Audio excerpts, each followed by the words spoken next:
बहुत डिस्टर्ब हो रहा है।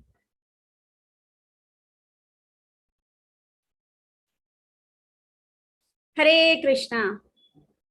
आप सभी लोगों का हार्दिक स्वागत है आज के इस कृष्ण कथा में, जिसमें हम 7 दिवसीय भगवान श्री कृष्ण की अद्भुत लीलाएं और कथाएं सुन रहे हैं। शास्त्रों में जो वर्णन है उसके द्वारा और गुरु और आचार्यों ने जो समझाया है उसके द्वारा। मंगलाचरण करते हैं। ओम अज्ञानतिमिरान्धस्य ज्ञानाञ्जनशलाकया चक्षुरुन्मीलितं येन तस्मै श्रीगुरुवे नमः। श्रीचैतन्यमनोभीष्टं स्थापितं येन भूतले स्वयं रूपः कदा मह्यं ददाति स्वपदान्तिकं। हे कृष्णा करुणा सिन्धु दीनबन्धु जगत्पते गोपेश गोपिका कांत राधा कांत नमस्तुते। तप्त कांचन गौरांगी श्री राधे वृंदावनेश्वरी वृषभानुसुते देवी प्रणमामि हरिप्रिये। वाञ्छाकल्पतरुभ्यश्च कृपा सिन्धुभ्यैव च पतितानां पावनेभ्यो वैष्णवेभ्यो नमो नमः। हरे कृष्णा कृष्णा कृष्णा हरे हरे, हरे राम राम राम हरे। हरे कृष्णा। आज का जो कथा होगी वो इस प्रकार से होगी कि सबसे पहले हम जानेंगे कि भगवान श्री कृष्ण ने किस प्रकार से पूतना का उद्धार किया। फिर उसके बाद हम जानेंगे कि अघासुर की मृत्यु किस प्रकार से हुई, और जब अघासुर की मृत्यु हुई उस घटना का व्रजवासियों को 1 वर्ष के बाद कैसे पता चला। क्या हुई वो ब्रह्म विमोहन लीला कि ब्रह्मा जी स्वयं ही विमोहित हो गए। तो आज हम इस प्रकार से 3 कथाओं पर चर्चा करने का प्रयास करेंगे। जैसा कि हमने कल चर्चा की थी, जिसमें हमने भगवान श्री कृष्ण का जन्म महोत्सव देखा था कि भगवान श्री कृष्ण किस प्रकार से इस धरा पर प्रकट हुए। वसुदेव और देवकी मैया ने अनेकानेक प्रार्थनाएं की। वसुदेव जी छोड़कर आए उनको नंद बाबा के पास में गोकुल, और फिर नंदोत्सव हुआ। साथ के साथ हमने कल चर्चा ये भी की थी कि हमें जो शास्त्र हैं उनका अध्ययन करना चाहिए, जैसे कि हमने भगवत गीता और श्रीमद् भागवतम को समझने का प्रयास किया था। तो थोड़ा सा एक इंट्रो इसका होना चाहिए कि कुछ लोग ऐसा बोलते हैं कि जो शास्त्र हैं, जो ग्रंथ हैं, हम उन पर विश्वास कैसे करें। बहुत चुभने वाला पिन पॉइंटिंग ये प्रश्न है। बहुत लोगों का ये प्रश्न है, अरे हमें क्या पता कि भगवान श्री कृष्ण ने इतनी लीलाएं की भी थी या नहीं की थी। हमें क्या पता शास्त्र में जो लिखा है वो सही भी लिखा है या नहीं लिखा है। तो देखिए, इस चीज को बहुत सरलता से समझने का प्रयास करते हैं। सबसे पहले कि इन शास्त्रों की रचना किसने की और कब हुई। तो आप लोग इस समय के हिसाब से सोचते हैं कि हम लोग ABCD पढ़ते हैं, ठीक है। विश्वास है आप लोगों को कि हाँ, A for Apple, B for ball, और फिर अल्फाबेट्स को मिलाकर एक बड़ी संरचना कर दी गई है। और साथ के साथ फिर आप जानते हैं कि अनार आम किस प्रकार से आया। इन सब पे विश्वास किया आपने, लेकिन शास्त्रों में जो पहले से संस्कृत का इतना बड़ा उच्चारण, इतना बड़ा श्लोकास का जो भंडार दिया है, उस पर विश्वास नहीं किया। क्यों? क्यों आपने मैथमेटिक्स पर विश्वास कर लिया? क्यों आपने उन बुक्स पर विश्वास कर लिया जो बुक्स हमें स्कूल के करिकुलम में दी जाती हैं या फिर हायर एजुकेशन में दी जाती हैं? आपने वहां पे बैठ के पढ़ा, उन्हें जाना, समझा, तो क्या आप शास्त्रों के पास बैठे, उन्हें पढ़ा, उन्हें समझा? नहीं, शास्त्रों के पास नहीं बैठे आप। कुछ बैठे हैं, कुछ बैठे हैं, पर हाँ, मैक्सिमम मेजॉरिटी अगर देखी जाए ना, तो वो लोग यही कहते हैं, बोले हम कैसे विश्वास कर लें, हम कैसे विश्वास करें। अरे भैया आओ और बैठो तो सही, सुनो तो सही कि शास्त्रों में वर्णन क्या है, क्या कह के गए हैं गुरु। और गुरु भी ऐसे नहीं मानने का कि किसी को भी गुरु मान लेने का। आप पहले समझिए कि वो गुरु जिनको आप चूज कर रहे हैं वो कहाँ से आए हैं, उनका बैकग्राउंड क्या है। ऐसा नहीं कि किसी ने भी कह दिया कि हम आपके गुरु हैं। अरे भैया, गुरु की परंपरा तो बता दो कि किस परंपरा से आए हो, कहाँ से तुमने ज्ञान अर्जित किया है, या बस ऐसे ही आ गए और बोल दिया कि हम गुरु हैं। ऐसा संभव है भला क्या? नहीं। जब आप टीचर से पढ़ते हैं तो वो भी प्रूव्ड होता है, अप्रूव्ड होता है कि हाँ आप इस टीचर से ज्ञान ले रहे हैं तो ये टीचर अप्रूव्ड है, गवर्नमेंट ने इसे अप्रूवल दिया है, स्कूल ने इसको अप्रूवल दिया है, तो आप पढ़ रहे हैं उससे। तो फिर जब आप इस समय ज्ञान लेने जा रहे हो तो फिर क्यों किसी अप्रूव्ड गुरु के पास नहीं जाते हैं आप? अब अप्रूव्ड गुरु के पास आपको जाना चाहिए। ऐसे नहीं है कि हम किसी के भी पास चले जाएंगे और वो कुछ भी हमको सुना देगा, कहीं की भी कथाएं सुना देगा, भले ही उनके पास्ट में कुछ भी हुआ हो, उसको भूल जाएंगे। इट्स वेरी शॉकिंग कि कैसे लोग कुछ किसी को भी अपना गुरु अपना लेते हैं। नहीं, तो आप गुरु उन्हें चूज कीजिए जिन्होंने खुद किसी से ज्ञान पाया है। उनके गुरु कौन थे, उनके गुरु कौन थे, उनके गुरु कौन थे। इस परंपरा के द्वारा जिसने भी ज्ञान पाया है वह ऑथेंटिक गुरु है। उस गुरु से आप ज्ञान प्राप्त कीजिए। अब इस तरीके से हम एक चीज और समझते हैं कि हम विश्वास कैसे करें। अब एक कोई मिलानियर है ना, उसके पास बहुत धन संपत्ति जायदाद है, गाड़ी है, बंगला है, बहुत बड़ी बड़ी फैक्ट्रीज हैं। अब वो व्यक्ति हमसे बोले ये कि मेरे पास में इतनी सारी संपदा है, मेरे पास में कारें इतनी हैं, बंगले इतने हैं, 3-4 जगह मेरी फैक्ट्रीज हैं, आप विश्वास कर लेंगे क्या? कर लेंगे आप विश्वास? जेन्युइन बताइए, कर लेंगे आप? कोई भी आके आपसे बोल दो मेरे पास तो ये है, विश्वास कर लेंगे? नहीं करेंगे आप विश्वास। नहीं करते हैं हम विश्वास। विश्वास कब करते हैं हम? जब हम उसके साथ बैठते हैं, जब हम उसकी एसोसिएशन में बैठते हैं, जब हम उसका संग लेते हैं, तो हम समझते हैं कि हाँ भाई इस व्यक्ति ने जो बोला है वो सही बोला है। क्यों? क्योंकि वो हमें दिखाई दे रहा है, दिख रहा है हमें ये चीज कि हाँ भाई इसने जो बोला था हाँ वाकई में ये है। तो फिर वही बात आई कि जब आपने तब विश्वास किया कि हाँ भाई ये व्यक्ति मिलोनियर है, इसके पास में इतनी धन संपदा है, तो आपने विश्वास किया उस पर क्योंकि आपने देखा। तो फिर आप शास्त्रों के पास क्यों नहीं बैठ रहे हैं?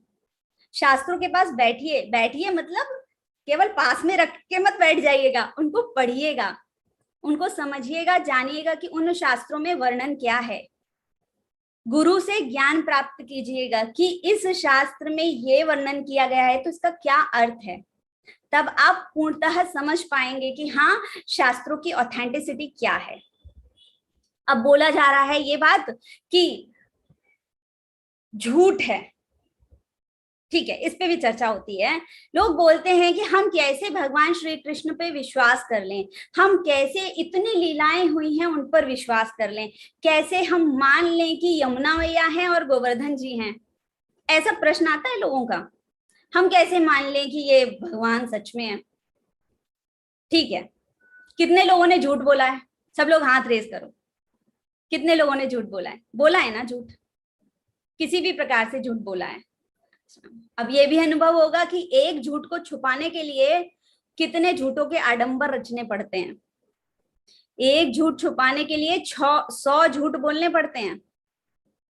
पता है आप सभी लोगों को इस बात का अनुभव होगा कि एक झूठ छुपाने के लिए हमें 100 झूठ बोलने पड़ते हैं। अब आप बताइए, अगर वृंदावन झूठा है तो क्या यमुना मैया गोवर्धन पर्वत का सच जो आज हमें दिख रहा है वो झूठ हो सकता है? क्या खड़ा कर सकते हो इतना बड़ा झूठ? खड़ा कर सकते हैं?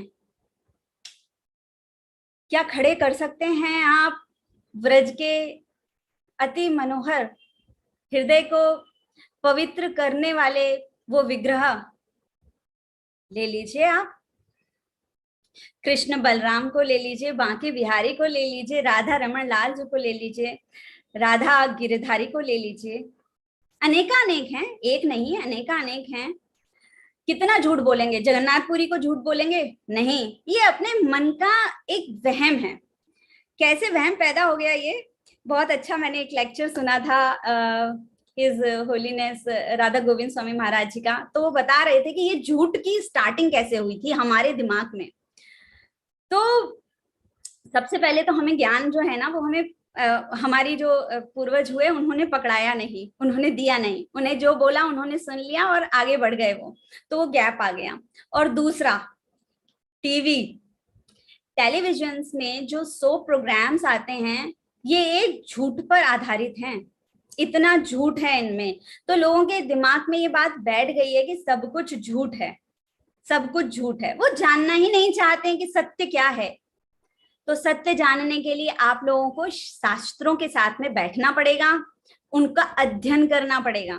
अभी ला के खरीद के अलमारी में बंद करके ना रख दीजिएगा, लाइएगा, उन्हें पढ़िए, जानिए उन्हें, और गुरु की शरण लीजिए। आपके निकट जो भी ऑथेंटिक गुरु हैं उनके पास जाइए, उनकी शरण ग्रहण कीजिए, उनसे ज्ञान अर्जित कीजिए। ये तरीका है। तो लोगों को जो ये मन में वहम है ना कि शास्त्र झूठे हैं, भगवान झूठे हैं, मैथोलॉजी है, तो ये अपने दिमाग से हमें हटा देना चाहिए। चलिए अभी कृष्ण कथा पे वर्णन करते हैं। ये तो कुछ लोगों का जो प्रश्न था, उनके हृदय में जो भाव घूम रहे थे, उनको भी क्लैरिटी मिलनी चाहिए। और यहाँ पे भी कुछ लोग उपस्थित हों शायद, जिनको थोड़ा सा अभी डगमग डगमग हो मन में कि भगवान की कथाओं पर हम विश्वास कैसे करें। उन साधुओं ने लिखा है ये शास्त्र, उन महान ज्ञानियों ने और तपस्वियों ने लिखा है ये शास्त्र, जिनके सामने स्वयं भगवान प्रकट होते हैं। पढ़िए, जानिए किनके सामने भगवान प्रकट हुए, पता चलेगा आपको। शुरू करते हैं भगवान श्री कृष्ण की कथा। श्री कृष्ण जन्माष्टमी महामहोत्सव की जय। सबसे पहले हम पूतना उद्धार के विषय में जानेंगे कि पूतना जो थी वो किस प्रकार से उन्होंने योजना बनाई और वो किस प्रकार से आई थी कृष्ण जी को मारने। जब भगवान श्री कृष्ण मात्र केवल 6 दिन के थे, केवल 6 दिन के थे, उस समय कंस ने कहा पूतना को कि जाओ जाओ और जितने भी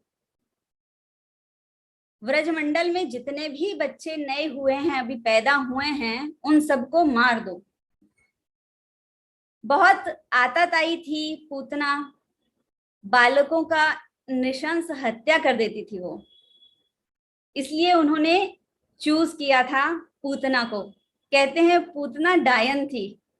जो डायन वर्ड आप लोगों ने सुना होगा कभी, तो हाँ, शास्त्रों में वर्णन है कि हाँ, डायन खेचड़ी होती थी।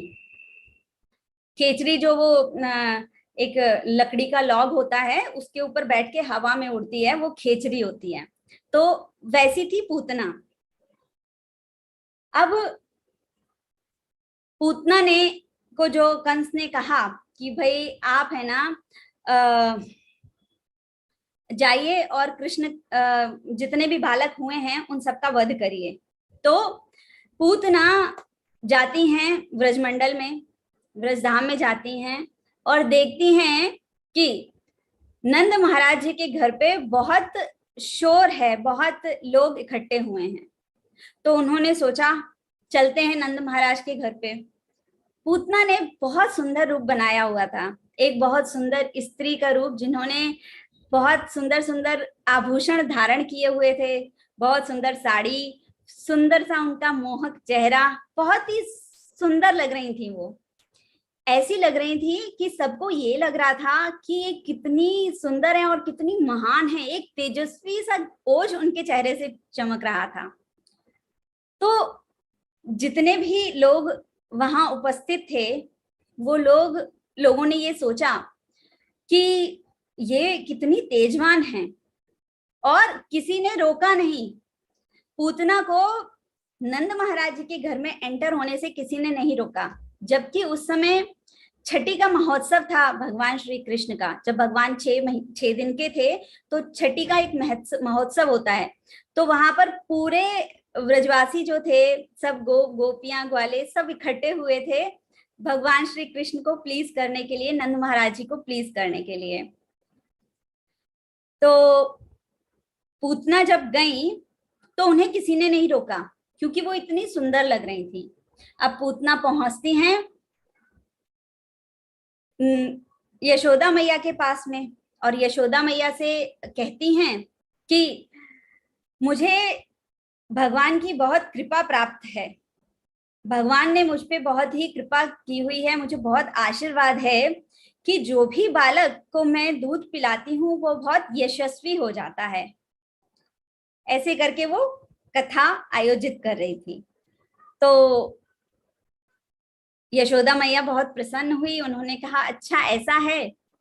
तो उन्होंने कहा ठीक है, मेरे लला को भी आप दूध पिला दीजिए।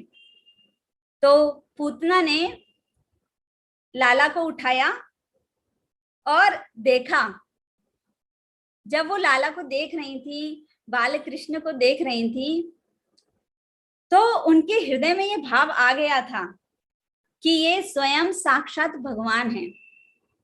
भगवान श्री कृष्ण का, बाल कृष्ण का इतना ओज था, इतना तेज था उनके चेहरे पर कि वो देखते के साथ ही इस चीज को समझ गई कि जो ये बालक है ये स्वयं साक्षात भगवान है। चूंकि कंस का आदेश था और वो टाल नहीं सकती थी उसको, तो उन्होंने अपने स्तनों पर जहर लगा लिया था और फिर बालक को उन्होंने दूध पिलाया कृष्ण को। जैसे उन्होंने कृष्ण को दूध पिलाया तो भगवान श्री कृष्ण ने उनकी छाती पर प्रहार किया। इतना तेज प्रहार था वो, इतना विकट प्रहार था कि वो पूतना जिसने हजारों अनेक बालकों की हत्या कर दी, जो कि स्वयं डायन थी, वो चिल्लाने लगी हाय हाय हाय, बचाओ बचाओ, और चिल्लाने लगी वो। और देखते देखते उस पूतना ने ऐसा विशालकाय शरीर धारण कर लिया। पता है कितना बड़ा शरीर था उसका?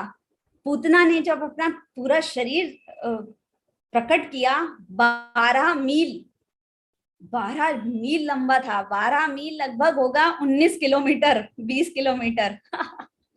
अभी देखो 19-20 किलोमीटर में तो कहीं एक गांव से दूसरे गांव में पहुंच जाते हैं। उतना बड़ा तो पूतना का शरीर था। जब भगवान श्री कृष्ण ने उनकी छाती पर प्रहार किया तो पूतना को अत्यधिक असहनीय पीड़ा हुई, जिसके कारण पूतना का शरीर छूट गया और पूतना धराशायी होकर जमीन पर गिर पड़ी। कहते हैं जब पूतना गिरी तो बादलों जैसी गर्जना होने लग गई कि ये क्या गिर गया है। इतना भयंकर आवाज थी, वो साउंड थी, इतना ज्यादा डर गए लोग। अब वहां पे माता यशोदा और सभी गोप ग्वाले जो थे वो सब डर गए थे कि हाय मेरे पुत्र को कहाँ ले गए, वो डायन, वो पूतना कहाँ ले गई मेरे पुत्र को। ढूंढते ढूंढते ढूंढते जाते हैं तो पाते हैं कि कंस पूतना के ऊपर खेल रहे हैं। कृष्ण कृष्ण पूतना के ऊपर खेल रहे हैं। उन्होंने जल्दी से फुर्ती से यशोदा मैया ने उठाया कृष्ण को और अपनी छाती से लगा लिया, अपने हृदय से लगा लिया। इतना डर गई थी वे। आप सोचिए, एक छोटे से बालक को, 6 दिन के बालक को अगर कोई उठाकर ले जाए और इस प्रकार से उसके संग हो, तो एक मां पर क्या बीतेगी। और देखिए, भगवान श्री कृष्ण की कृपा, उनकी स्ट्रांगनेस, कि उस पूतना का, जिसका शरीर 19-20 किलोमीटर विशालकाय था, भगवान ने मात्र उसे अपने एक प्रहार से मार दिया। यह है भगवान श्री कृष्ण का ऐश्वर्य। इतने स्ट्रांग थे वो। इस प्रकार से यशोदा मैया ने श्री कृष्ण को उठा लिया और फिर अपने घर वापस आ गई। ये बात नंद महाराज जी को पता चली कि इस प्रकार से पूतना नामक कोई राक्षसनी आई थी और वो कंस का अपहरण कर कर ले गई। नंद महाराज जी बहुत भयभीत हो गए और उस स्थान पर पहुंचे जहां पे पूतना का शरीर पड़ा था। ऐसा विशालकाय शरीर देखकर नंद बाबा डर गए। फिर नंद बाबा को 2 बातें ध्यान में आई। पहली, कि जब वो वसुदेव से मिलने के लिए गए थे तो वसुदेव जी ने पूछा था उनसे कि गोकुल में सब ठीक तो है, कोई अनर्थ तो नहीं हो रहा है, किसी को कोई कष्ट तो नहीं है। तो उनको ये बात ध्यान थी कि वसुदेव जी ने पूछा है तो कोई कारण होगा। और दूसरी बात क्या थी, क्या ऐसा था जिसके कारण नंद महाराज जी को थोड़ा रिलैक्स था? क्यों? क्योंकि उन्होंने प्रार्थना की थी। भगवान श्री कृष्ण के लिए विष्णु जी से उन्होंने प्रार्थना की थी। जैसा कि हमने पहले वर्णन किया था, पिछले सत्र में हमने जाना कि भगवान श्री कृष्ण की जो कलाएं हैं वो उनमें कितनी परसेंट उपस्थित हैं? 100%। 100% उपस्थित हैं। और विष्णु तत्व जो है उसमें 93%। तो अभी ये 7% का डिफरेंस आ रहा है। तो ये जानना चाहिए हमें कि ये 7% का डिफरेंस आ कैसे गया। क्या चीज ऐसी थी जो कि नहीं थी विष्णु में? पता होना चाहिए हमें। तो सबसे पहले थी कि वे लीला माधुरी थे। भगवान श्री कृष्ण अद्भुत लीलाएं करते थे। देखा गया है कि भगवान श्री कृष्ण जो थे, जब उन्होंने इस धरा पर जन्म लिया तो अनेक लीलाएं की उन्होंने। भक्त वत्सल थे वो। देखिए, सारे के सारे देवी देवताओं ने जन्म ले लिया था। कितने कितने ज्यादा देवी देवता हैं, 84 लाख बोला जाता है, इतने देवी देवता हैं। उन सभी ने जन्म ले लिया था, सब जगह पे जन्म ले लिया था उन्होंने। इवन गाय बन गए, कुछ कुछ बंदर बन गए, कुछ मोर बन गए, कुछ तोते बन गए, ऐसे करके सबने जन्म ले लिया था। भगवान श्री कृष्ण ने अपना एसोसिएशन सबको दिया, अपना संग सबको दिया। कहते हैं कि जितनी लीलाएं कृष्ण जन्म में हुई है ना, उतनी लीलाएं किसी भी जन्म में नहीं हुई। ठीक है, इसका प्रमाण क्या है? आपको पता है, वामन अवतार आपने सुना है कि किस प्रकार से उन्होंने लीला की थी।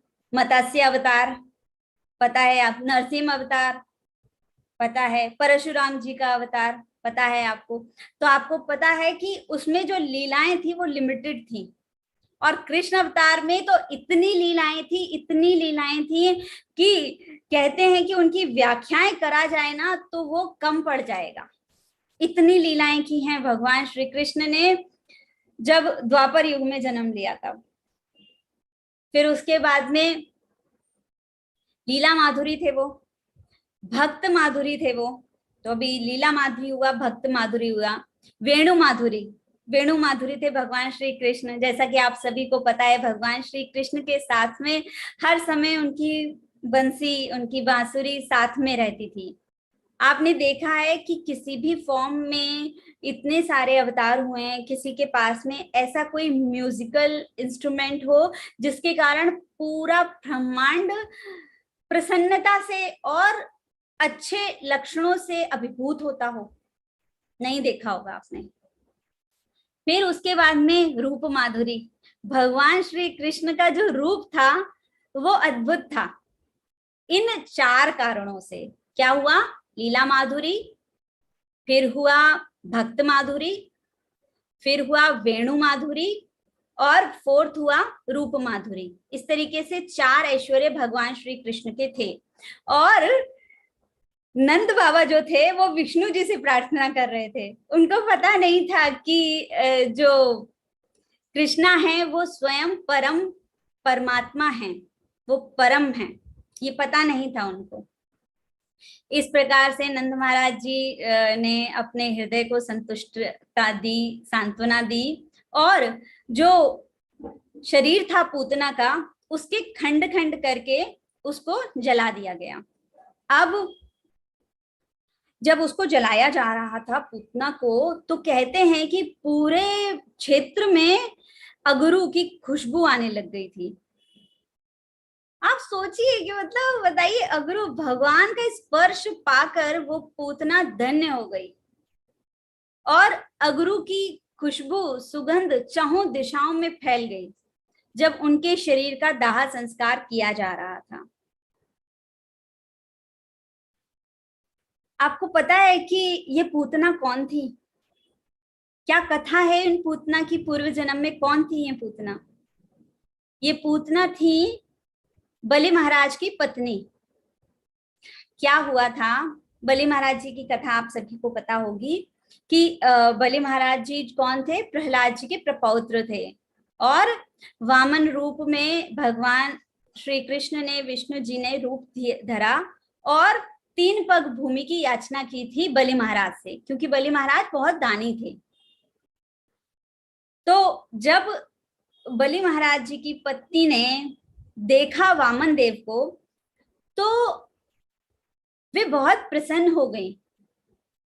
वामन देव का इतना सुंदर चेहरा, एक बाल्य रूप देख के उनके हृदय में वात्सल्य भाव जागृत हो गया, और मन ही मन वो विचार करने लगी कि काश ये मेरा पुत्र होता, काश मैं इसकी सेवा, इसको प्यार दे पाती एक माँ की तरह। ये भाव उनके हृदय में जागृत हुआ। अब उसके पश्चात जब वामन देव से मांगा गया कि 3 पग भूमि चाहिए मुझे, और वामन देव ने अपना विराट रूप धरा, और 3 पग भूमि में क्या, 2 पग भूमि में सारा का सारा ब्रह्मांड नाप लिया। अब बचा 1 पग। तो बलि महाराज ने अपने आप को पूरी तरीके से समर्पित कर दिया, पूरी तरीके से समर्पित कर दिया, और कहा कि अब मैं बचा हूं और मुझे भी अब आप स्वीकार कर लीजिए। ये चीज देखकर बलि महाराज जी की जो पत्नी थी उनको बहुत गुस्सा आया। तो उन्होंने क्या सोचा कि अगर ये मेरा पुत्र होता तो मैं इसे जहर दे देती, अगर ये मेरा पुत्र होता तो मैं इसे जहर दे देती।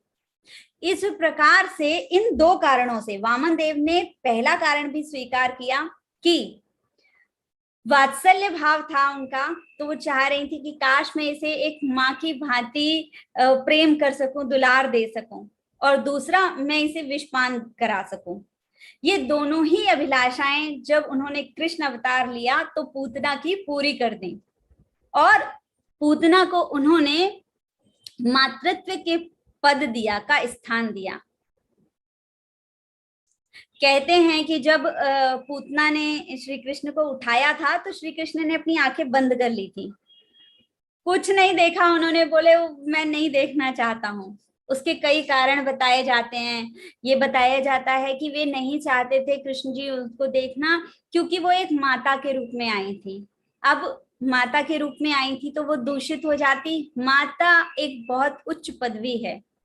मातृ स्नेह जो है, माता जो देती है ना, वो कोई भी नहीं दे सकता, और उनकी संतानें उनको रिवर्ट बैक नहीं दे सकती हैं, दे ही नहीं सकती हैं। वो हम लोग बहुत थोड़ा करते हैं उनके लिए, वो हमें जो देते हैं वो बहुत बड़ा अमाउंट है। तो भगवान श्री कृष्ण ने अपनी आंखें इसलिए बंद कर ली थी कि ताकि जो माता है, माँ, वो कलंकित ना हो। इसलिए भगवान श्री कृष्ण ने अपनी आंखें बंद कर ली थी। अनेक कारण बताए जाते हैं कि श्री कृष्ण ने अपनी आंखें क्यों बंद कर ली जब पूतना ने उनको गोद लिया था। इस प्रकार से पूतना को भगवान श्री कृष्ण ने माँ का दर्जा दिया, और कहते हैं कि वो गोलोक धाम गई, एक विराट, एक बड़ा सा रथ आया, और पूतना ने बहुत सुंदर रूप धारण कर लिया था। क्योंकि भगवान श्री कृष्ण के हाथों से उनकी मृत्यु हुई थी, तो उन्होंने बहुत अद्भुत स्वरूप धारण कर लिया था। एक दैदीप्यमान रथ आता है और वो उनको गोलोक धाम लेकर जाता है, और यशोदा मैया जैसी पदवी प्रदान करते हैं भगवान श्री कृष्ण उनको। इतना उच्च पद प्रदान किया भगवान श्री कृष्ण ने पूतना को। इस प्रकार से पूतना का उद्धार हुआ। अब हम दूसरी कथा पर चलते हैं। जो दूसरी कथा है हमारी, वो है अघासुर वध। ऐसे तो अनेक भगवान श्री कृष्ण ने लीलाएं की हैं, बहुत असुरों को मारा है, पर हम कुछ की ही चर्चा कर पाएंगे क्योंकि समय का अभाव है। तो अघासुर नाम का एक राक्षस था, उसे भी कंस ने भेजा था। एक बहुत अच्छा पॉइंट है, अभी समय का थोड़ा अभाव है तो नहीं, वरना बहुत मुझे लग रहा था कि नहीं वो सब पता होना चाहिए। देखिए, कंस जो था ना, वो भगवान को हर समय चिंतन करता था, हर समय चिंतन करता था कंस। कैसे चिंतन करता था? ऐसे चिंतन करता था, मैं इस कृष्ण को मार दूंगा। ये कृष्ण कृष्ण कृष्ण कृष्ण, पूरे दिन 24 घंटे वो कृष्ण का नाम लेता था, पर हर बार द्वेष में लेता था, क्रोध में लेता था, इस भावना से लेता था कि मैं इसे मार दूं, किसी भी प्रकार से मैं इसका वध कर दूं। इस भाव से कंस 24 घंटे, हर समय, जब तक कंस की मृत्यु नहीं हो गई, एवरी डे वो केवल और केवल कृष्ण का विचार करता था। तो आप मुझे बताइए कि क्या ये विचार करना, इस प्रकार से विचार करना अच्छा था? कंस ने जो ये विचार किया वो अच्छा था? अच्छा नहीं था। ये कंस ने विचार तो किया, लेकिन भगवान को मारने का। भक्ति रसामृत सिंधु क्या बोलती है? अन्याभिलाषिता शून्यम ज्ञान कर्मादिनाव्रतम आनुकूल्येन कृष्णानुशीलनम भक्तिरुत्तमा। रूप गोस्वामी क्या बता रहे हैं कि भगवान श्री कृष्ण की अनुकूलता के हिसाब से, जो भगवान श्री कृष्ण को पसंद हो, उस अनुकूलता के हिसाब से हमें भगवान श्री कृष्ण को वो ऑफर करना चाहिए, उनकी इच्छा के अनुसार, उनकी प्रसन्नता के अनुसार। अब कंस तो हर समय उनका ध्यान तो कर रहा था, लेकिन उनको मारने का विचार कर रहा था। जबकि कहते हैं कि भगवान की सेवा आपको भगवान को प्रसन्न करने के लिए करनी है, और उनकी इच्छा अनुसार करनी है, उनकी अनुकूलता, वो जो चाहते हैं। अभी भगवान जैसे चाहें, अब किसी के यहाँ जगन्नाथ जी हो और जगन्नाथ जी कहें मुझे प्रसाद खिलाओ, मुझे 56 भोग खिलाओ, तो हमें भगवान के लिए 56 भोग ऑफर करना चाहिए। अब किसी के यहाँ गौर निताई है तो वो बोले कि हाँ, गौर निताई पे अच्छा सा भोग बनाओ, मेरा अभिषेक करो, तो भगवान की इच्छा के अनुसार। ये तो मैंने आपको इस जगत के हिसाब से बता दिया है, वरना भगवान की जो इच्छा होती है, भगवान वो अपने आप स्वयं ही करवा लेते हैं। तो कंस का जो भाव था वो अच्छा नहीं था। अब अघासुर जो था ना, वो कुंभकर्ण की भांति था। कुंभकर्ण जो थे वो बहुत सोते थे, उनको बहुत नींद आती थी। इसी तरीके से जो अघासुर थे, उनको भी बहुत नींद आती थी। तो कंस को बहुत गुस्सा आता था उसके ऊपर। बोलता है मैं तो इतनी परेशानी में पड़ा हुआ हूं, मेरा तो वध होने वाला है, मेरी मृत्यु होने वाली है, और ये सो रहा है यहाँ पे। तो कंस ने उनको जगाया, अघासुर को जगाया। अब कंस जग गए, अघासुर जग गया और गया कंस के पास में। तो कंस ने उनसे कहा कि इस प्रकार से एक बालक है, उसको मारना है। तो उन्होंने कहा ठीक है। अब उस समय भगवान श्री कृष्ण की उम्र जो थी वो बाल्यावस्था थी, बाल रूप था भगवान श्री कृष्ण का। वो 3 वर्ष के हो चुके थे भगवान, 4था वर्ष उनका शुरू हुआ था, उस समय की बात है ये। अब भगवान श्री कृष्ण गौचारण के लिए जाने लग गए थे। अब गौचारण नहीं जाते थे, वो गाय के जो बच्चे होते थे, बछड़े, उनको ले जाते थे, उनको चराने के लिए ले जाते थे वो। अब भगवान श्री कृष्ण और सारे ग्वाले, कितने ग्वाले थे पता है उनके कितने फ्रेंड्स थे? हजारों ग्वाले थे और हजारों ग्वालों के हजारों बछड़े थे। इन सबको ले जाते थे वो चरवाने के लिए, गौचारण के लिए। तो इस प्रकार से एक दिन हुआ कि भगवान श्री कृष्ण सुबह सुबह उठे और सभी अपने ग्वाल गोप जो थे उनके सखा, उनके संग जाते हैं गौचारण के लिए, और रास्ते में खूब मस्ती करते रहते हैं। कहते हैं कि गौचारण के लिए तो जाते थे, वो गौओं को तो चराते थे, साथ के साथ तो उससे ज्यादा मस्ती करते थे वो। ऐसा पार्टी टाइप की होती थी उनकी। जैसे आजकल के समय ना पॉटलक होता है कि सब लोग अपना अपना खाना लेकर आएंगे और सब लोग मिल बांट कर खाएंगे। फिर उसके बाद में उनके जो ग्वाल मित्र थे वो सभी कोई मोर बन जाता था, कोई बंदर की तरह बैठ जाता था, कोई पक्षियों को फॉलो करता था। इस प्रकार से वो जो ब्रज का धाम था, ब्रजमंडल में, वो इस प्रकार से मस्ती किया करते थे। अब क्या होता है कि एक विशाल काय, लगभग 8 मील का एक विशाल काय अजगर, जो देखने से अजगर प्रतीत नहीं हो रहा था, ऐसा लग रहा था कि कोई पहाड़ सा है, एक कोई फ्लैटन सा पहाड़ है। और उस अजगर ने अपना मुंह खोल लिया था। कहते हैं उसका जो मुंह का ऊपरी पार्ट था वो बादलों को स्पर्श कर रहा था, और एक भाग उसने जमीन पर टिका लिया अपना। अब भगवान श्री कृष्ण ग्वाल बालों के साथ में वहां पर आनंद ले रहे थे, और तभी इन ग्वाल वालों ने देखा कि अरे ये क्या है, ये कैसा एक अजीब सा दिख रहा है, ये कोई गुफा टाइप की है, क्या है ये? सब देख के बड़ा आश्चर्यचकित थे सब ग्वाल वाले। उन्होंने सोचा कि चलो जाकर अंदर देखते हैं, और सभी ने प्लानिंग कर लिया कि हम चलते हैं। बोलते हैं अपने बछड़ों को भी साथ में ले चलते हैं, जब इतने सारे लोग होंगे तो ये अगर कुछ हमें प्रॉब्लम भी होने वाली होगी तो हम सब मिलकर रहेंगे ना, तो हमें कोई परेशानी नहीं होगी। और एक विश्वास था उनके पास में कि हमारे साथ में भगवान श्री कृष्ण हैं। अब भगवान तो लगाते नहीं थे, वो तो कृष्ण बोलते थे कि वो कृष्णा है, वो संभाल लेगा।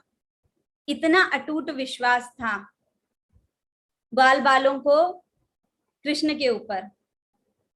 अब कृष्ण जी देख रहे थे दूर से, बोले तुम लोग जा तो रहे हो लेकिन गलत जगह जा रहे हो। अब जितनी देर में कृष्ण जी उन बच्चों को, ग्वाल बालों को रोकते, उतनी देर में तो वो ग्वाल बाले सारी बछड़ों के साथ में उस गुफा में, उस अघासुर के मुख में प्रवेश कर गए, और पलट पलट के देखते जा रहे हैं ऐसे पलट पलट के देख रहे थे कि कृष्ण हमें देख रहे हैं, कृष्ण हमें देख रहे हैं, अगर हमें कोई विपत्ति हुई तो कृष्ण हमें बचा लेंगे। उनको ये पूर्ण विश्वास था। अब पहुंच जाते हैं वो लोग उस गुफा में, उस अजगर के मुख में, और कृष्ण जी ये सब देख रहे हैं। अब बहुत दुखी कि बोले कहाँ घुस गए ये लोग, अब मृत्यु का भय, थोड़ा भाई दिखाना तो पड़ेगा ना, थोड़ी एक्टिंग तो करनी पड़ेगी उन्हें भी। तो दिखा रहे थे वो कि बहुत परेशान है वो। फिर उन्होंने सोचा कि बोले चलो मैं भी इस गुफा के अंदर अब प्रवेश कर जाता हूँ। और अघासुर भी इसी बात का इंतजार कर रहा था कि जैसे ही कृष्ण मेरे मुख में आएगा मैं अपना मुंह बंद कर लूंगा। तो अब जैसे ही भगवान श्री कृष्ण अघासुर के मुख में घुसे, वैसे ही उस अघासुर ने अपना मुंह बंद कर लिया। अब सारे बालक परेशान हो गए कि बोले ये क्या हुआ, अंधेरा ही अंधेरा। अब उस अघासुर के मुंह से इतनी गंदी स्मेल आ रही थी, सांसें उसकी चल रही थी, उसमें से इतनी गंदी बदबू आ रही थी। अजगर कितनी क्या क्या खाता है आप सबको पता ही है, तो बहुत गंदी स्मेल आ रही थी। अब बड़ा दुखी परेशान। और अघासुर ने भी बहुत प्रयास किया कि अब तो मैं इन बालकों को और कृष्ण को मार के ही दम लूंगा। और कृष्ण भगवान, उन्होंने कहा अच्छा ठीक है। अब कृष्ण भगवान ने अपना रूप बढ़ाना शुरू किया, और कृष्ण भगवान ने अपना विस्तार कर लिया। जब कृष्ण जी ने अपना पूर्ण विस्तार कर लिया उस अघासुर के मुख में, तो अघासुर की श्वासें रुक गईं, अवरुद्ध हो गईं, उसका कंठ बिंद गया, रुक गया, सांस ही नहीं आ रही है, पॉज, रुक गया। अब बेचारा अघासुर तो तड़पने लग गया, कहां से मैं मुक्त होऊंगा। अब वो मुक्त होने का नाम ही न ले, मुक्त कहां से हुए वो, तो अभी तो संभव नहीं था उसके लिए मुक्त हो पाना। और कृष्ण जी अपना विस्तार करते गए, विस्तार करते गए। जब अघासुर के का पूरा शरीर वायु से अवरुद्ध हो गया, तो उसकी जो श्वास थी वो उसके मस्तिष्क से बाहर आ गई, फट गई, उसका मस्तिष्क फट गया। अघासुर का जैसे ही मस्तिष्क फटा तो वो स्वर्ग सिधार गया। स्वर्ग नहीं गया तो कहीं और गया था, अभी होगी चर्चा उसकी। तो इस प्रकार से अघासुर के प्राण निकल गए, और सारे ग्वाल वाले, सब गोप और कृष्ण जी सब लोग बाहर आ गए। अब वो अघासुर इंतजार कर रहा था, अघासुर की जो आत्मा, जो उसने शरीर त्याग दिया था, वो इंतजार कर रहा था कि अब कृष्ण बाहर आए, कृष्ण बाहर आए, कृष्ण बाहर आए। अब कृष्ण बाहर आ गए। अब जब कृष्ण बाहर आ गए तो जो अघासुर थे वो अघासुर भगवान श्री कृष्ण के शरीर में प्रविष्ट हो जाते हैं, और भगवान श्री कृष्ण उनको स्वीकार कर लेते हैं। अब ये अघासुर कौन था, पता है आपको ये अघासुर कौन था? ये अघासुर एक अघ नाम का राजा था, जो बहुत ही प्रतापी था। बहुत धन संपदा, राज्य, नौकर चाकर, प्रजा, सभी कुछ था उसके पास में। और साथ के साथ था उसके पास में अहंकार। इस अहंकार के कारण जो अघ राजा था वो एक बार अष्टावक्र ऋषि थे, उन अष्टावक्र ऋषि से मिला। अष्टावक्र अर्थात वक्र माने मुड़ा हुआ, अष्ट माने 8, ऐसा व्यक्ति जिसका शरीर 8 जगह से मुड़ा हुआ था। तो अष्टावक्र ऋषि से वो मिले और उनके ऊपर हंसने लग गए। अघ जो था राजा, वो वक्र जो अष्टावक्र थे उनके ऊपर हंसने लगा। ये चीज देख के अष्टावक्र जी को बहुत क्रोध आया, बहुत गुस्सा आया, तो उन्होंने उसको श्राप दे दिया कि बोले तेरा जो व्यवहार है वो एक सर्प के समान दूषित है, जा मैं तुझे श्राप देता हूं कि तू अजगर बन जा। इस प्रकार से जो अघ था वो अघासुर नामक अजगर बना। तो जो राजा था अघ, उसने फिर प्रणाम किया, निवेदन किया आज अष्टावक्र से। उन्होंने कहा कि मुझे क्षमा कीजिए, क्षमा कीजिए, मुझे मेरे से जो भी अपराध हुआ उसके लिए मुझे क्षमा कीजिए, प्लीज मुझे मुक्त कीजिए।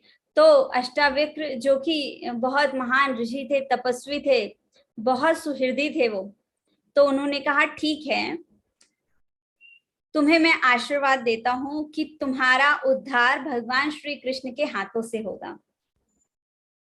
इस प्रकार से कहा जाता है कि अगर ऋषि मुनि संत कोई अगर श्राप भी दे रहे हैं ना, तो उसमें भी कहीं ना कहीं फायदा छुपा होता है।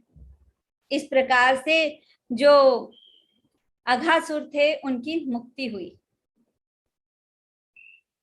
अब एक दो पॉइंट्स हैं। जो पूतना का जो वध था, जो पूतना से भगवान श्री कृष्ण ने जो इतने सारे असुरों का वध किया था ना, उनको वध करने का कारण था, वो सभी एक एक क्वालिटी रिप्रेजेंट कर रहे थे। क्या क्वालिटी रिप्रेजेंट कर रहे थे? जैसे कि जो पूतना थी वो ढोंगी साधुओं को रिप्रेजेंट कर रही थी, जो भुक्ति और मुक्ति की लाभ की इच्छा रखते हैं, जिनको भुक्ति भोग चाहिए और मुक्ति मुक्त होना है, जिनको सेवा नहीं करनी भगवान की, सेवा एवा से कोई मतलब नहीं होना है, भोगना है, भोगना, ऐसे व्यक्तियों को रिप्रेजेंट कर रही थी पूतना। और भगवान श्री कृष्ण ने उनका मर्दन किया और भक्तों को सुरक्षित किया। इसी प्रकार से अघासुर भी थे, उन्होंने भी बहुत अपराध किया था और अघासुर की मृत्यु हुई थी। अघासुर ने क्या रिप्रेजेंट कर रहा है वो मुझे देखना पड़ेगा, आप देखिए, मैं देख के बताती हूँ आपको कि अघासुर ने किस चीज को रिप्रेजेंट किया है। अघासुर ने रिप्रेजेंट किया है दूसरों के प्रति जो पाप भरी हिंसा करने का प्रतिनिधित्व कर रहा था। दूसरों के प्रति, आपको पता है ना कि स्नेक्स जो होते हैं ना, वो अजगर स्नेक्स कैसे इनगल्फ कर लेते हैं ना, कितना इस प्रकार से वो रिप्रेजेंट कर रहा था, दूसरों के प्रति पाप भरी हिंसा करने का प्रतिनिधित्व कर रहा था, जो कि एक अपराध है। इसलिए भगवान श्री कृष्ण ने अघासुर को मारा। तो कहते हैं कि जब हम इन कथाओं को सुनते हैं तो हमारा हृदय शुद्ध होता है, पवित्र होता है। हमारे हृदय में भी अगर ऐसी कोई भावना आ गई हो तो भगवान श्री कृष्ण हम पर कृपा करें और उनसे हमें मुक्त करें। कि अगर हमें भी भोग की कामना है, हमें भी मुक्ति चाहिए, हम भी किसी ढोंग का कर रहे हैं, रच रहे हैं, तो हमें उससे मुक्ति मिले।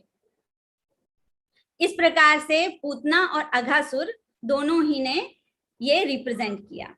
अब क्या होता है, ये सब बातें जो थी ना, बलराम जी को पता नहीं थी। उस दिन बलराम जी आए नहीं थे, तो ये केवल कृष्ण और ग्वाल बालों के बीच की बात थी। कहते हैं कि उस दिन बलराम जी के ननिहाल से कोई आया हुआ था, इसलिए बलराम जी नहीं आए थे।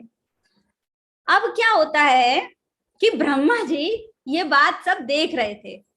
ब्रह्मा जी सोच रहे थे, बोले ये इतना छोटा सा बालक 6 दिन का था तो पूतना को मार दिया, फिर इसके बाद में इसने बकासुर को मार दिया, अनेकानेक राक्षसों को मार रहा है ये, अब अघासुर को भी मार दिया, शक्टासुर को मार दिया, इतने सारे लोगों को ये मारता जा रहा है, तृणावर्त को मार दिया। ये इतना सा बालक कर क्या सकता है, इसकी इतनी कैपेसिटी कैसे हो सकती है? तो ब्रह्मा जी थोड़ा कंफ्यूज हो गए, बोले कि ये कृष्ण है, ये परम होगा क्या? इतना सा बालक क्या कर सकता है, इतना सा बालक? ऐसा ब्रह्मा जी के मन में विचार आ गया। अब जो कृष्ण जी थे और उनके ग्वाल सखा थे वो और बछड़े, वो सब एक जगह पे उपस्थित हो गए और सब लोगों ने प्लान किया कि चलो अभी जो खाना मिला है, हमारी माताओं ने जो खाना दिया है वो हम लोग पाते हैं, कलेवा करते हैं। और वो सब लोग खाना खाने लग गए। कोई भगवान श्री कृष्ण को खिला रहा है, कोई उधर से मित्र खिला रहा है, भगवान श्री कृष्ण खुद स्वयं अपने हाथों से किसी को खिला रहे हैं। इस प्रकार से भगवान श्री कृष्ण और उनके जो मित्र सखा थे उनके बीच में ये वार्तालाप और प्रेम भाव चल रहा था। इतने में ही क्या होता है कि जो बछड़े थे वो कहीं दूर चले जाते हैं। तो भगवान श्री कृष्ण अपने मित्रों से कहते हैं, रुको रुको, तुम लोग बैठो, मैं देख के आता हूं। अब भगवान श्री कृष्ण जाते हैं उन बछड़ों को देखने के लिए। जब उन बछड़ों को देखने के लिए जा रहे थे वो, तो वो बहुत दूर तक निकल गए पर उन्हें बछड़े दिख नहीं रहे थे। बड़ा परेशान। फिर उन्होंने सोचा कि चलो ऐसा करते हैं कि ग्वाल वालों के संग मिलकर देखते हैं। अब वो वापस लौट के आए ग्वालों के पास में, अपने मित्रों के पास में, तो देखते हैं मित्र भी नहीं वहां पर। तो अब तो बड़ा परेशान। कृष्ण जी बोले कि हाय, मेरे मित्र भी नहीं है और मेरी गैया बछड़े भी नहीं है, सब कहाँ चले गए।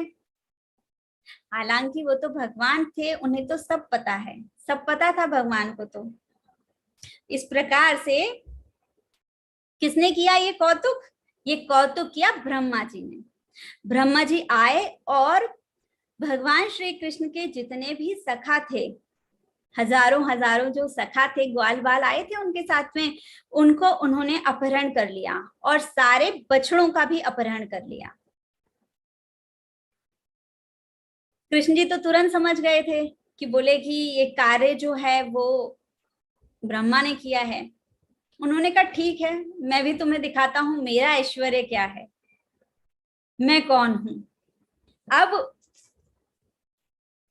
थोड़ा थोड़ा एक्टिंग भी करते थे ना बीच बीच में, अभी एक्टिंग कर रहे हैं ऐसा करके। बोले मैं क्या करूं, किस मुंह से जाऊंगा मैं व्रज, किस मुंह से जाऊं मैं अब घर पे, क्या बोलेंगी सबकी माताएं कि हमारा बालक कहाँ है, गायें कहेंगी कि हमारे बछड़े कहाँ हैं। इस प्रकार से दिखा रहे थे वो। फिर उनके मन में विचार आया और जितने भी ग्वाल वाले थे वहां पे, हजारों हजारों ग्वाल वाले जो थे, उन्होंने, भगवान श्री कृष्ण ने उन हजारों हजारों ग्वालों का रूप धारण कर लिया। इस प्रकार से भगवान विस्तृत हो गए। जिसका जो रूप, जिस ग्वाले का जैसा रूप, जैसा कद, जैसी काठी, जैसा रंग, बिल्कुल वैसा का वैसे बन गए भगवान श्री कृष्ण। अब जितने भी बछड़े थे उनका भी रूप धारण कर लिया उन्होंने। कोई किसी का सांवले रंग का बछड़ा, किसी का सफेद रंग का बछड़ा, किसी का पैच वाला बछड़ा, ऐसे करके अनेकानेक रूप धारण कर लिए भगवान श्री कृष्ण ने। और सबके सब पहुंच गए अपने अपने घर। ऐसा करते करते 1 वर्ष व्यतीत हो गया। 1 वर्ष हो गया इस बात को कि भगवान श्री कृष्ण ने इतने सारे ग्वालों का और इतने सारे बछड़ों का रूप धारण कर रखा था। जब भगवान पहुंचे, सब बालक, अब ग्वाल बाल कहेंगे ना उन्हें, तो वो जब ग्वाल बाल सब अपनी माँ के पास पहुंचे तो सारी ही माओं का जो वात्सल्य प्रेम था वो बहुत उच्च कोटि का हो गया। जितना प्रेम वो अपने पुत्र से करती थी उससे कहीं ज्यादा वो अब और प्रेम करने लगी, उनका ध्यान रखने लगी, उनकी सेवा करने लगी। उन इच्छा हुई उनकी कि अब हमें अपने बच्चे को कहीं नहीं जाने देना है। इतना वात्सल्य प्रेम उनका बढ़ गया। और गायों ने भी जब अपने बछड़ों को देखा, जो कि स्वयं साक्षात भगवान श्री कृष्ण थे, जब उन गायों ने भगवान श्री कृष्ण को देखा बछड़े के रूप में, तो वो गायें भी अपने बछड़े को चाटने लग गई। गायें अपने बछड़ों को चाटती हैं, ये प्रेम प्रदर्शित होता है उनका, और उन्हें स्नेह करने लग गई। इस प्रकार से भगवान श्री कृष्ण ने सभी गोप माताएं जो थी, गोपियां जो थी माताएं, उन सभी माताओं का ये भाव पूर्ण किया, क्योंकि सभी जो गोप माताएं थी वो सभी की इच्छा थी कि काश भगवान श्री कृष्ण हमारे भी पुत्र होते। तो देखिए भगवान श्री कृष्ण ने सभी को ये भाव प्रदान किया, सभी ने भगवान श्री कृष्ण को पुत्र के रूप में स्वीकार किया और प्रेम प्रदान किया, अपना वात्सल्य प्रेम प्रदान किया। कितना मधुर होगा जब ये घटित हुआ होगा कि हर कोई कृष्ण है, हर कोई कृष्ण है। कितना अच्छा लग रहा होगा उस समय। ये बात किसी को पता ना चली, सारे ब्रजवासी यही सोच रहे थे कि ये हमारा ही पुत्र है। किसी को ये नहीं पता था कि कृष्ण ने अपना विस्तार कर लिया। अब बलराम जी को भी नहीं पता चला कि ये कृष्ण की ही कोई कथा चल रही है। ये कृष्ण जी बलराम जी बहुत सोच में पड़ गए। बोले कि ये कुछ ज्यादा वात्सल्य नहीं हो रहा है अब। बोले माँ अपने पुत्रों से इतना वात्सल्य कर रही है, गाय अपने बछड़ों से इतना वात्सल्य कर रही है, इतना वात्सल्य इनका। बलदेव जी ने पूछा कृष्ण जी से कि क्या है ये, ऐसा तो पहले कभी नहीं देखा जो इस समय देख रहा हूं, क्या राज है ये। अब उधर ब्रह्मा जी को इस बात का थोड़ा लेमेंटेशन हुआ, थोड़ा दुख हुआ उन्हें कि बोले मैंने क्या करा, ये बताओ, मैं गाय और बछड़े ले आया चुरा के, मैंने कितना पाप भरा कार्य किया है। ये सोच के वो बहुत दुखी हो गए इस चीज को सोचकर। वो अब तुरंत पल भर के अंदर, एक पल में 24 सेकंड होते हैं, पल भर के अंदर ब्रह्मा जी वापस से धरा पे आ गए, वापस से पृथ्वी पर आ गए। उतने समय में मनुष्यों के मनुष्यों का 1 वर्ष पूरा हो गया। ब्रह्मा जी के 12 घंटे कितने होते हैं पता है ना, आपको याद होगा, है ना, बहुत बार डिस्कशन हुआ है इसका। 4,32,000 मल्टीप्लाइड बाय 1,000 ईयर्स, इतना है, इतना इतना एक दिन है। अब उसमें से केवल एक पल, 24 सेकेंड्स, लेस देन 24 सेकेंड्स, उतनी देर में ब्रह्मा जी वापस आ जाते हैं और कंफ्यूज्ड। बोले अरे कृष्ण, सारे ग्वाल वाले सब तो उपस्थित हैं यहाँ पे। बोले अरे मैंने तो इन सबको छुपा दिया था, तो मैंने जिनको छुपाया था वो हैं या नहीं है, या ये वही हैं। कंफ्यूजन, विमोहन, विमोहित हो गए, क्या है ये सब कुछ, समझ ही ना पाए वो। इस प्रकार से ब्रह्मा जी कंफ्यूज हो गए कि ये कौन है। उधर बलराम जी ने भी समझ लिया कि ये सारा कृष्ण जी का है, कृष्ण जी ने पूरा उनको बता दिया।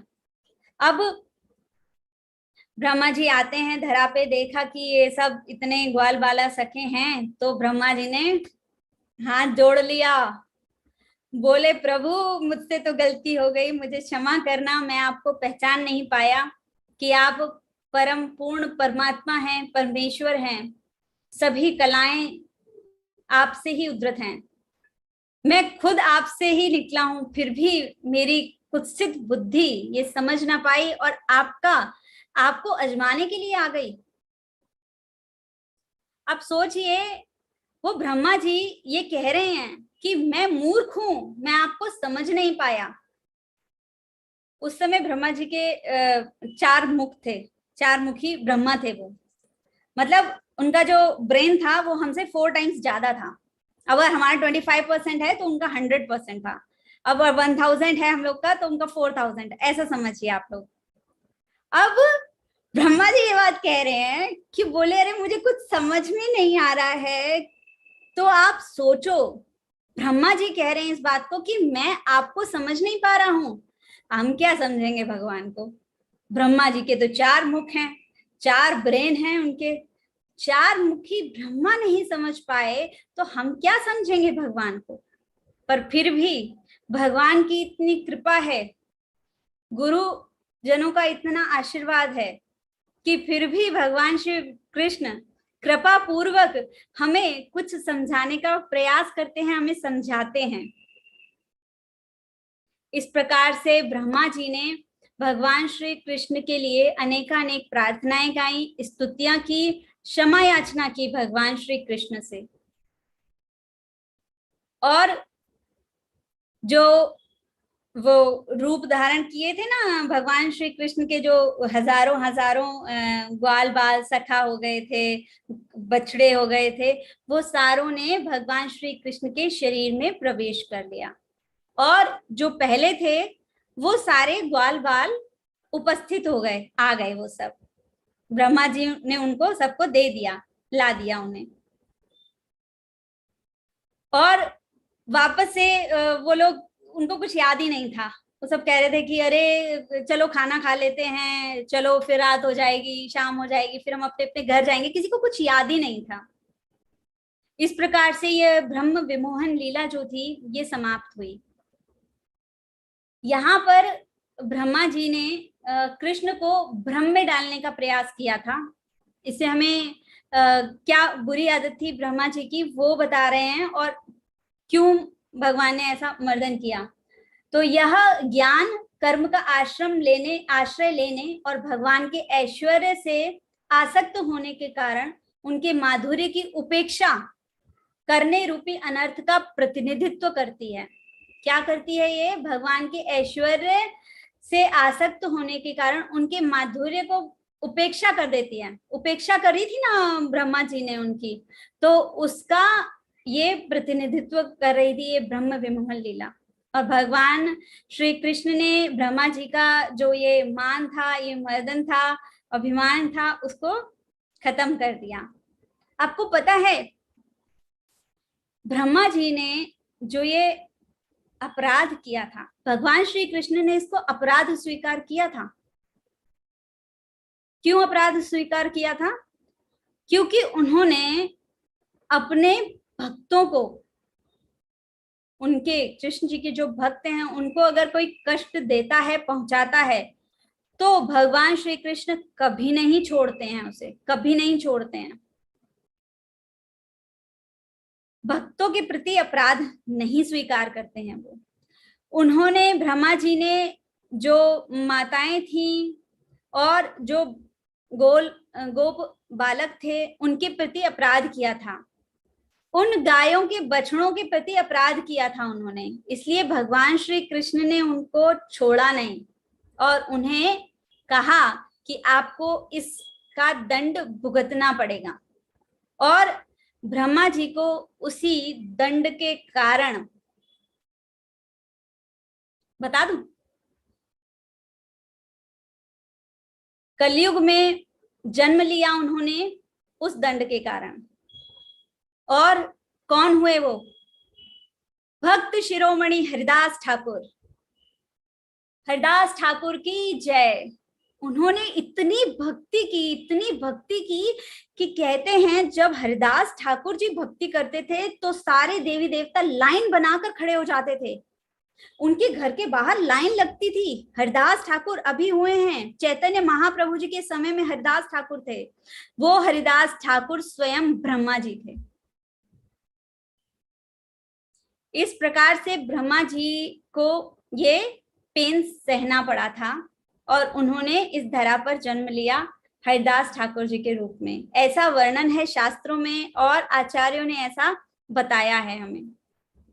हमें समझना चाहिए इस बात से कि हमें कोई भी अपराध नहीं करना चाहिए किसी भी वैष्णव के प्रति। हाँ, मन दिमाग बहुत कुत्सित है, बहुत बुद्धि हमारी बहुत कुत्सित है, बहुत अनर्थास है दिमाग में, पर फिर भी हमें उन अनर्थास की तरफ थोड़ा सा ध्यान रखना चाहिए, सजग रहना चाहिए कि हमसे कभी भी किसी वैष्णव के प्रति और भक्त के प्रति अपराध ना हो। इस प्रकार से ब्रह्मा जी द्वारा यह लीला जो रची गई, ब्रह्म विमोहन लीला, ये समाप्त हुई। और 1 वर्ष पश्चात अघासुर की बात, अघासुर जो मरा था उसकी बात सब गोप जो थे, ब्रजवासी थे, उनको पता चली कि अच्छा अघासुर की मृत्यु हो गई। तब तक 1 वर्ष बीत चुका था। इस प्रकार से यह ब्रह्म विमोहन लीला हुई थी। तो आज के सत्र के लिए बस इतना ही है। अगले सत्र में हम फिर मुलाकात करेंगे एक और नई कथा के साथ में। समझेंगे, जानेंगे भगवान श्री कृष्ण को, उनके जो लीलाएं हैं, उनकी जो माधुरी है उसको समझेंगे। वो अपनी लीलाओं के द्वारा हमें क्या समझाना चाहते हैं उसको समझेंगे, उसको अपने जीवन में एडॉप्ट करेंगे, धारण करेंगे। ये बहुत इंपॉर्टेंट है। कथा सुनी, कथा सुनी और पल्ला झाड़ा और चले गए, नहीं नहीं नहीं नहीं, ऐसा नहीं करने का है हमें। कथा सुनिए, श्रवण कीजिए और उस कथा से हमें क्या लर्निंग्स मिलती हैं, उन लर्निंग्स को अपने जीवन में लेकर आइए। वो कथा का महत्व है। आप सभी लोगों से अनुरोध है कि आपने जो भी सीखा है, जो भी हम भगवान श्री कृष्ण की इन कथाओं के द्वारा समझ रहे हैं, जान रहे हैं, उन सभी को हम सभी को अपने आचरण में उन्हें लाना चाहिए। तो आप सभी लोगों से अगले सत्र में फिर मुलाकात करेंगे, अगले शुक्रवार को, 1, 2, 3 जितना भी होगी उतनी कथाओं के साथ में। तब तक के लिए आप सभी लोग को हरे कृष्णा, दंडवत प्रणाम। श्रील प्रभुपाद।